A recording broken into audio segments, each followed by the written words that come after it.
I think the problem, I'll tell you what it is, like I went to college in London in the 80s, and sometimes I feel with social media and with the social justice movement, it's like the worst fucker who used to hang around the student union Yes. now gets to decide everything. Right. And it's partly because of like the 140 character Twitter thing. So basically, you know, in the student union in the 1980s, we all cared about social justice, but it's like the most unforgiving, extreme fucker Yes. is now the one who's actually setting the agenda. And not only setting the agenda on social media, but because the mainstream media is so enthralled to social media and doesn't want to get hurt, so goes along with it, it's kind of creating an entire society of a surveillance society. And colleges are where people first start exercising that muscle. And it's the most rabid version of this issue today. It's one of the reasons why a lot of comedians won't perform in colleges anymore. Jerry Seinfeld just got a hard time from a bunch of people because he said that colleges are too politically correct. And Chris Rock is saying the same thing. And I stopped doing colleges a long fucking time ago for the very same reason. Yeah. Right. Well, I did a college once, and this is a perfect example of it. But this is a guy, this example is perfect because this is before the internet. And this was a guy that I actually talked to face to face. Like someone said, you know, like I would do colleges and I'd fly into these towns.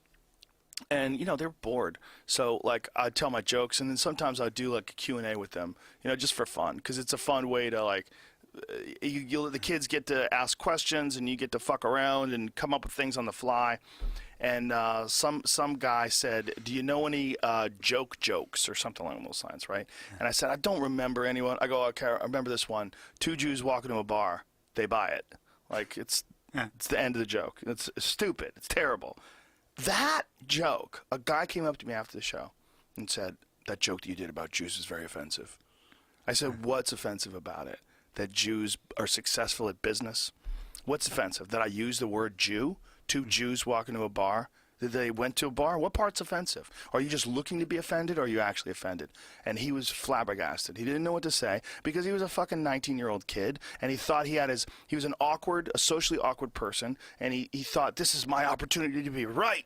Yeah. And he just, I'm offended. Like, and there's all these kids supporting each other. Yes, you do have the right to be offended. And they're all fucking dumb as shit, and they don't have any life experience, and they don't have a nuanced view of the world yet. And they're exercising this new muscle of learning how to call someone on their bullshit, man, on the patriarchy, on this cisgendered male heteronormative bullshit that you see every day. And they're like finding this opportunity to express this rage, and then eventually, hopefully they'll settle in, and hopefully they'll sort of, like, as time goes on, they have more experience, they'll sort of realize how ridiculous they were, you know, when they were younger. But it's like a natural inclination to, like, you know you fucked up, and you know you've done wrong things, so when you see it in other people, call it.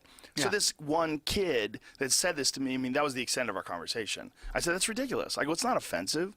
I go, first of all, I'm not racist, and if I told a racist joke, it'd have to be really good. You know, and he goes, we should never tell racist jokes. I go, that's not true. I go, if you make me laugh with a really funny racist joke, I'm thankful because you made me laugh. I don't think you think that everything you say is a fucking sworn statement, an affidavit that you're giving in court. I assume that when you're doing the art of stand-up comedy, you're going to say things you don't really mean because they're funnier than what you really mean. Yeah. And that's part of the art form. Just like when you listen to a song, you know, Bob Marley didn't really shoot the sheriff, okay? Probably didn't shoot anybody. And it's like, it's part of the art. It's making shit up. And when you take that away because people are going to be offended, well, then you remove almost every movie that's ever been made. You remove almost every book that's ever been written. You take away almost every stand-up comedian set, and you just get, you fucking nerf the shit out of the world, and everybody's boring. Yeah. And that's not the answer. It's not the answer. I think this is all the reason why I'm so happy to have done the Justine Sacco story in my book, and I had so much pushback, and each time I get pushback, I feel more and more happy that I did it. Like, I remember I gave a talk in Norwich. One of the first talks I gave was in Norwich in England. And somebody in the Q&A, somebody said to me, somebody called out, "Are you a racist?" And I was like, because I defended Justine. And it's like, you know, so for 30 years I'm writing about abuses of power. And the first time I say we are the ones abusing our power, someone yells out, "Are you a racist?" And then, lost my train of thought. But isn't that one person? Aren't you just dealing with really simple thinking? Like that's just not a nuanced, objective, well thought out view of a human being. What they're doing is looking for an opportunity to call you out on something. Yeah. Looking for an opportunity to shame you. And that's what the problem I have with all this social justice warrior bullshit that's going on in the world is it's manufacturing a lot of hate, and it's manifesting itself in a very angry way where what should be people that are pro-gay rights, pro-transgender rights, pro-gay marriage, pro-peace, pro-choice, pro-love, pro-left-wing ideology, you know, there's like do unto others as you would have them do unto you. This whole idea of like creating a more peaceful world, and the way they're going to do it is by ruining everybody who doesn't agree with them and shitting all over them and insulting them. Yeah, and not distinguishing between what's actual social justice and what's a kind of cathartic alternative to social justice, like the destruction of Justine.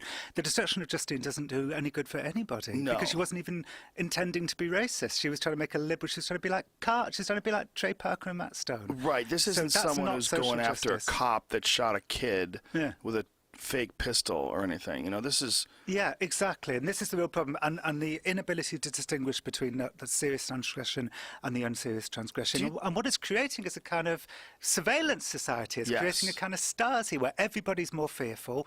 Everyone's scared to say things. The great thing about social media was how it gave a voice to voiceless people. And now people are fleeing social media because they're realizing that the smartest way to survive is to go back to being voiceless. See, I